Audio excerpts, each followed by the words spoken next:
Hey everyone, a very warm welcome to English Vinglish channel. Friends, आज के video में आप न्यूज़पेपर रीडिंग के अंदर सीखेंगे एक न्यूज़ आइटम को वर्ड फॉर वर्ड समझना। ये इस सीरीज़ का सेकंड पार्ट है।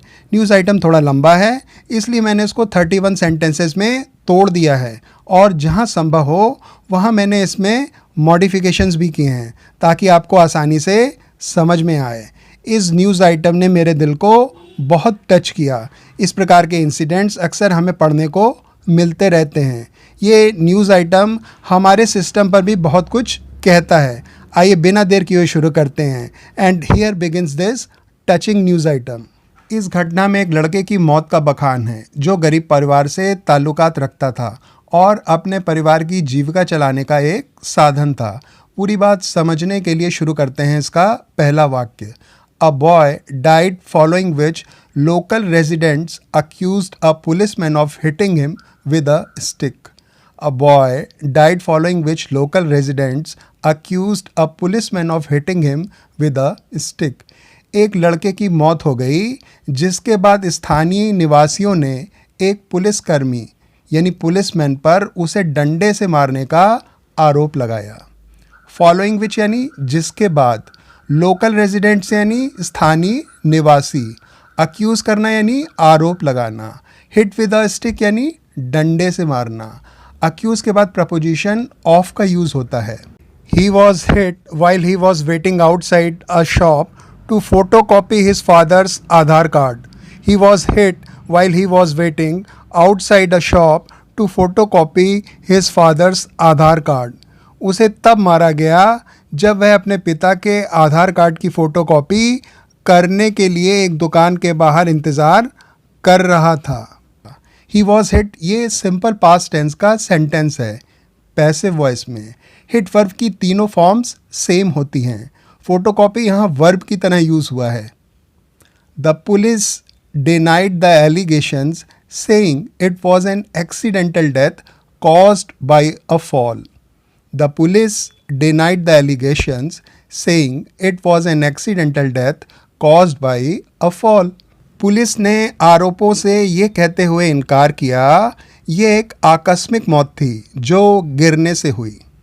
डिनाई करना यानी इनकार करना, एलिगेशंस यानी आरोपों, एक्सीडेंटल डेथ यानी आकस्मिक मौत यानी अनजाने में हुई मौत। कॉज यहाँ कारण बनने से है, गिरना यहाँ मौत का कारण बना। The boy used to help his ailing father sell vegetables and fruits on a push cart. The boy used to help his ailing father sell vegetables and fruits on a push cart. लड़का अपने बीमार पिता को एक push cart पर सब्जियां और फल बेचने में मदद करता था। यूज टू का प्रयोग पास्ट में की जाने वाली किसी एक्टिविटी की ओर इशारा करता है। एलिंग यानी बीमार, यहाँ ये एडजेक्टिव है। हेल्प के बाद अगली वर्ब में नॉर्मली टू का यूज़ नहीं होता है। पुश कार्ट यानी वह गाड़ी जिसे हाथ से धक्का देकर चलाते हैं, जिस पर आमतौर से सब्जी वाले सब्जियां आदि बेचते हैं। He was an intelligent boy and would help me negotiate with customers and receive payments, the boys father said. He was an intelligent boy and would help me negotiate with customers and receive payments, the boys father said. वह एक बुद्धिमान लड़का था और मुझे ग्राहकों के साथ बातचीत करने और भुगतान प्राप्त करने में मदद करता था, लड़के के पिता ने कहा। न्यूज़पेपर्स में अक्सर इन्वर्टेड कामा का यूज़ किया जाता है। उसके बाद जैसी बात जिसने कही थी उसको वैसा लिख दिया जाता है। इस तरह से इनडायरेक्ट सेंटेंस बनाने की दिक्कत नहीं होती है। ऊपर वाले सेंटेंस और कुछ अन्य सेंटेंसेस में ऐसा ही किया गया है। वुड का अर्थ यहाँ यूज टू के सेंस में हुआ है, जैसा कि मैंने आपको अभी ऊपर बताया कि इसे पास्ट एक्टिविटी के लिए यूज़ किया जाता है। यानी आप चाहे तो यूज टू का प्रयोग करें या फिर वुड का प्रयोग करें, एक ही बात है। निगोशिएट करना यानी बातचीत करना या सौदेबाजी करना। पेमेंट्स यानी भुगतान। The family used to also run a tea stall which has been shut since the lockdown. The family used to also run a tea stall which has been shut since the lockdown. परिवार चाय की दुकान भी चलाता था जो तालाबंदी के बाद से बंद है। लंबे समय के लिए हैज़ बीन का यूज़ किया जाएगा। शट यानी बंद होना, लॉकडाउन यानी तालाबंदी, जिससे हम सभी अब परिचित हैं। The boy's mother said on Tuesday afternoon we heard that ration would be provided to the poor. The boy's mother said on Tuesday afternoon we heard that a ration would be provided to the poor. लड़के की माँ ने कहा, मंगलवार दोपहर को हमने सुना कि गरीबों को राशन मुहैया कराया जाएगा। हर्ड हियर वर्ड का पास्ट फॉर्म है, जिसका अर्थ हुआ सुना। प्रोवाइड करना है यानी मुहैया कराना या फिर देना। द पुअर यानी गरीबों को। द लगाने से पुअर की एक क्लास बन जाती है। Since we were short of money, we decided to get the same. Since we were short of money, we decided to get the same. चूँकि हमारे पास पैसे की कमी थी, हमने राशन लेने का फैसला किया। Short of यानी कमी होना। The same का अर्थ यहाँ राशन से है। She said her son, accompanied by some neighbors, had gone to get a photocopy of her husband's Aadhaar card. She said her son, accompanied by some neighbors, had gone to get a photocopy of her husband's Aadhaar card. उसने कहा उसका बेटा कुछ पड़ोसियों के साथ उसके पति की आधार कार्ड की फ़ोटोकॉपी लेने गया था। accompanied यानी के साथ, यहाँ फ़ोटोकॉपी नाउन की तरह यूज़ हुआ है। A youngster who claimed to be an eyewitness said that the boy was playing a game on his mobile phone while waiting outside the photocopy shop. A youngster who claimed to be an eyewitness said that the boy was playing a game on his mobile phone while waiting outside the photocopy shop. चश्मदीद गवाह होने का दावा करने वाले एक युवा ने कहा कि फ़ोटोकॉपी की दुकान के बाहर इंतज़ार करते हुए लड़का अपने मोबाइल फ़ोन पर गेम खेल रहा था। यंगस्टर यानी युवा। क्लेम टू बी यानी दावेदार होना। आई विटनेस यानी चश्मदीद गवाह, यानी जिसने अपनी आँखों से सब देखा हो। जब दो एक्टिविटीज़ जैसे प्ले और यहाँ वेट करना एक साथ हो रही हैं तो उनके बीच वाइल लगाना ना भूलें। Two policeman on a motorcycle approach them. Two policemen on a motorcycle approached them. Motorcycle पर दो पुलिसकर्मी उनके पास पहुँचे। अप्रोच करना यानी पहुँचना या फिर करीब आना। यदि आपको वीडियो पसंद आ रहा है तो दिल खोलकर अपनी खुशी सभी को बताएं और इसके लिए वीडियो को तुरंत लाइक करें। They began hitting us with a stick. One hit was directed at another man. They began hitting us with a stick. One hit was directed at another man. वे हमें एक डंडे से मारने लगे। एक हिट किसी और आदमी की ओर था। हिट यानी डंडे के वार की दिशा। इस वाक्य को अगले सेंटेंस में पूरा किया गया है। But it missed its mark and landed on the boy's neck. But it missed its mark and landed on the boy's neck. लेकिन ये अपने निशाने से चूक गया और लड़के की गर्दन पर जा गिरा। मिस द मार्क यानी निशाना चूकना। लैंड यानी जा गिरना। The I witness said the body collapsed right away. The I witness said the body collapsed right away. चश्मदीद गवाह ने कहा शरीर तुरंत ही ढह गया। कोलैप्स करना यानी ढह जाना, जैसे किसी बेजान चीज़ का गिर जाना। राइट अवे यानी तुरंत। यदि आप इस चैनल पर इस वीडियो को पहली बार देख रहे हैं तो कृपया चैनल को सब्सक्राइब भी करें। साथ ही पास में घंटी के आइकन को भी हिट करें ताकि आपको नए वीडियोस के अपलोड होने की सूचना तुरंत मिल सके।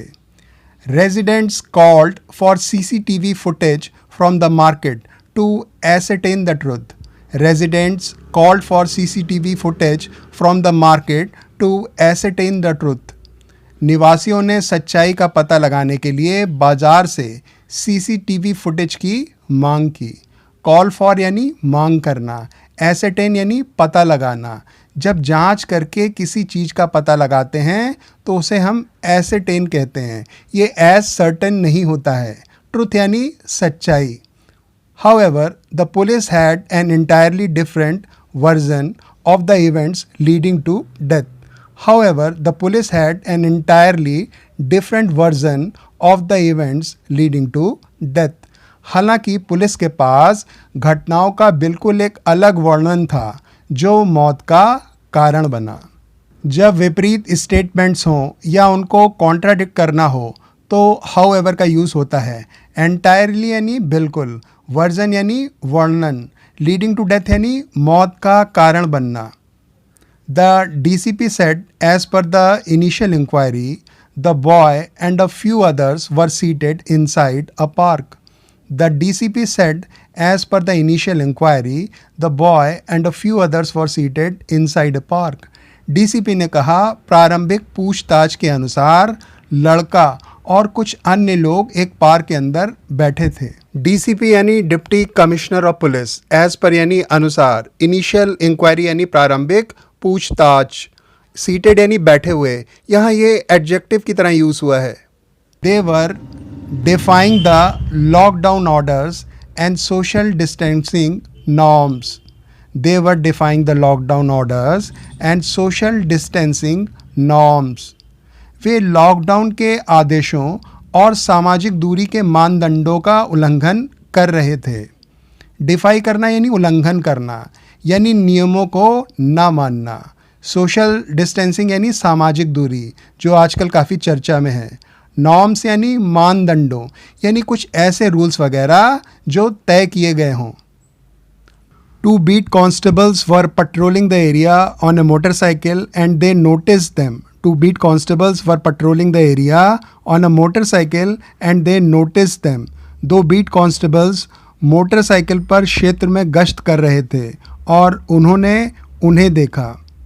पेट्रोल करना यानी गश्त करना, ये ईंधन नहीं है, उसकी स्पेलिंग होती है PETROL। एरिया यानी क्षेत्र, नोटिस यानी गौर से देखना। दोस्तों, इस प्रकार के न्यूज़ आइटम्स बहुत ढूंढने से मिलते हैं। यदि आपको इससे कुछ भी लाभ हो रहा हो तो कृपया इसे शेयर भी करें ताकि औरों का भी लाभ हो सके। From outside the park boundary the policeman asked them to leave. From outside the park boundary the policeman asked them to leave. पार्क की सीमा के बाहर से पुलिस कर्मियों ने उन्हें जाने के लिए कहा। लीव यानी जाना या निकलना। The youngsters began running away. The youngsters began running away. युवा भागने लगे। बिगैन बिगिन वर्ब का V2 है। रन अवे करना यानी भाग जाना। It was during that time the boy fail and fainted. It was during that time the boy fail and fainted. उस दौरान ही लड़का गिर गया और बेहोश हो गया। ड्यूरिंग दैट टाइम यानी उस दौरान। फेल फॉल वर्ब का V2 है। फेंट यानी बेहोश होना। Others manage to escape said DCP। Others manage to escape said DCP। अन्य लोग भागने में सफल रहे, DCP ने कहा। मैनेज टू एस्केप यानी भागने में सफल होना। The officer said that while one policeman immediately brought water for the unconscious boy. The officer said that while one policeman immediately brought water for the unconscious boy. अधिकारी ने कहा कि एक पुलिसकर्मी तुरंत बेहोश लड़के के लिए पानी लाया। ब्रॉड ब्रिंग का V2 है, इसका अर्थ हुआ लाया। अनकॉन्शियस यानी बेहोश। वैसे पुलिस की कहानी पर मुश्किल से यकीन हो रहा है, आपका क्या कहना है? चाहे तो कमेंट करें। The other rushed to bring a jeep from the police station in the vicinity. The other rushed to bring a jeep from the police station in the vicinity. जबकि दूसरे ने आसपास के क्षेत्र के पुलिस स्टेशन से एक जीप लाने के लिए दौड़ लगाई। वाइल का यूज़ हुआ है इसलिए जबकि आएगा। रश यानी दौड़ना। इन द विसिनिटी यानी आसपास। He was taken to Ambedkar Hospital from where he was referred to Safdarjung Hospital.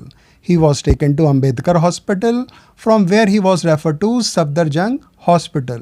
उसे अम्बेडकर अस्पताल ले जाया गया जहाँ से उसे सफदरजंग अस्पताल में भेजा गया। ये सिंपल पास्ट टेंस का पैसिव वॉइस में सेंटेंस है। टेकन टेक वर्ब की थर्ड फॉर्म है। रेफ़र करना यानी कहीं भेजना या फिर जाने के लिए बताना। He died on Wednesday morning, the DCP said. He died on Wednesday morning, the DCP said. बुधवार सुबह उसका निधन हो गया, डीसीपी ने कहा. ये वेडनेसडे नहीं होता है, वेंसडे होता है. The DCP said while there were no external injuries on the boy's body. The DCP said while there were no external injuries on the boy's body. DCP ने कहा लड़के के शरीर पर कोई बाहरी चोटें नहीं थीं. एक्सटर्नल इंजुरीज यानी बाहरी चोटें. A request has been made to form a panel of doctors to carry out his autopsy. A request has been made to form a panel of doctors to carry out his autopsy. उसके शव परीक्षण के लिए डॉक्टरों का एक panel बनाने का अनुरोध किया गया है. यहाँ बात को कॉन्ट्राडिक्ट करने के लिए ऊपर वाइल का यूज़ किया गया है. टू फॉर्म करना यानी बनाना, और ऑटोप्सी को करने के लिए हम कैरी आउट का यूज़ करेंगे. ऑटोप्सी यानी शव परीक्षण या फिर डेड बॉडी की चीर फाड़. We have not given a clean sheet to anyone and will probe the case impartially, said the DCP. We have not given a clean sheet to anyone and will probe the case impartially, said the DCP. हमने किसी को भी clean chit नहीं दी है और मामले की निष्पक्ष जांच करेंगे, DCP ने कहा. क्लीन चिट देना यानी आरोपों से मुक्त करना, प्रोब करना यानी जांच करना. यहाँ पर ये वर्ब की तरह यूज़ हुआ है, वैसे ये नाउन की तरह भी यूज़ किया जाता है. इम्पार्शियली यानी निष्पक्ष यानी बिना भेदभाव के. He added that an FIR will be filed only if there is an indication of foul play. He added that an FIR will be filed only if there is an indication of foul play. उन्होंने कहा कि FIR दर्ज की जाएगी केवल अगर किसी गड़बड़ी का संकेत मिलता है. ऐड करना यानी अपनी पिछली कही गई बात में आगे कुछ जोड़ देना. NFIR, जी हाँ, यहाँ आर्टिकल N का प्रयोग किया जाएगा क्योंकि F की साउंड में शुरू में A का उच्चारण भी है, इसलिए इसे वॉवेल ट्रीट किया जाएगा और N का यूज़ होगा. डिटेल्ड आर्टिकल्स फिर किसी दिन किसी और वीडियो में डिस्कस किया जाएगा. इंडिकेशन यानी संकेत, फाउल प्ले यानी गड़बड़ी या बेमानी या फिर धांधली या कोई चालबाजी. That's all for this video. Hopefully you got to learn something new which would help you understand any English newspaper while reading it. As I keep saying that reading any English newspaper is the best way to improve your English in all respects. Your expressions and vocabulary will show remarkable improvement very soon. So keep reading English newspapers. On my part, I will continue to provide more such videos depending on your positive feedback and encouraging likes and shares. Again, I would like to remind you to keep yourself motivated as mistakes are an inseparable part of any learning process and that you should be willing to take any criticism or rejection from others. It's time to take leave of you, but before that, I would like to thank you for sparing your time to watch this video. Those who have watched the full video are no doubt going to be benefited a lot more. Until we meet again in the next video, keep learning, revising, practicing and improving your English like never before. Bye friends.